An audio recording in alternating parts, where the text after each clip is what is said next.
Story 1 of 3. Fatal car crash at Melbourne Supanova Comic Con kills 1, injures 2. Fatal car crash at Melbourne Supanova Comic Con kills 1, injures 2. Here's what every outlet agrees on.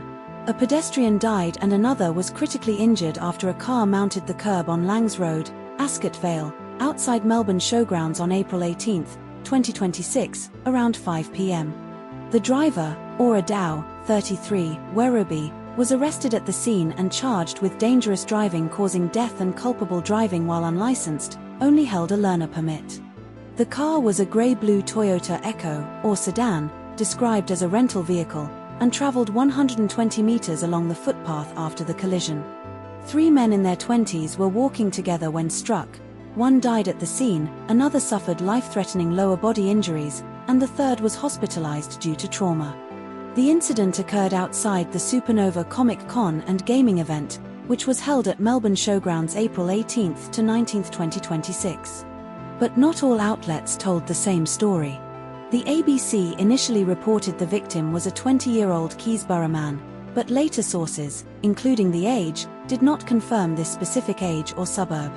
Some sources described the car as a grey Toyota Echo, ABC, while others call it a blue-grey sedan, News Kamau, or Toyota sedan, The Age Guardian.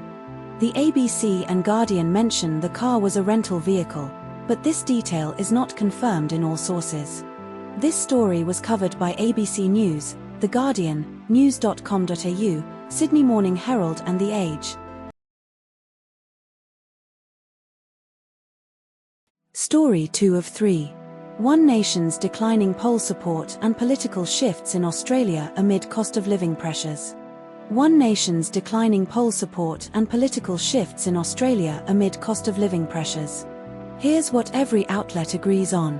One Nation's primary vote dropped to 22% in the Resolve Political Monitor poll, April 13 to 18, 2026, of 1,807 voters, down 2 points from previous levels.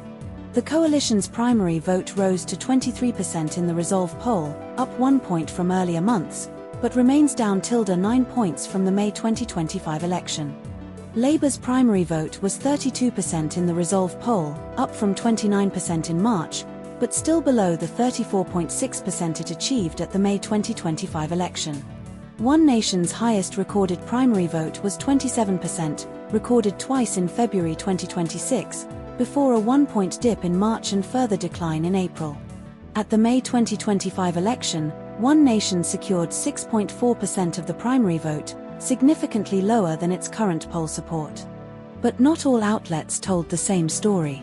News Kamau reports One Nation's primary vote at 24% in Newspoll, while The Age reports it at 22% in Resolve poll, both April 2026. News Kamau states Albanese leads Taylor 46 to 37% in Newspoll, but The Age states Albanese leads 33 to 32% in Resolve poll, both April 2026. News Kamau does not mention a 1-point lead for the coalition over One Nation, within margin of error, while The Age highlights this detail. This story was covered by news.com.au and The Age.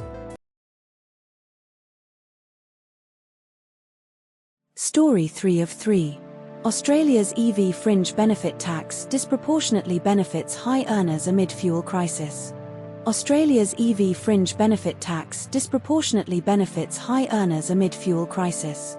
Here's what every outlet agrees on. EV sales in Australia made up 14.6% of all car sales in March 2026, a 42% rise from February 2026. Sales of the Milligram 4 model grew by 329.8%, from 114 to 490 units, between February and March 2026. The Fringe Benefit Tax, FBT, exemption for EVs under $91,387 was introduced in 2022 to incentivize EV uptake. The government estimated the EV FBT would initially affect 4,700 drivers, but by March 2025, 100,000 drivers were using it. The EV FBT was projected to cost $1.35 billion in the 2025 to 26 financial year. But not all outlets told the same story. Both sources are identical, so no contradictions exist. This story was covered by Sydney Morning Herald and The Age.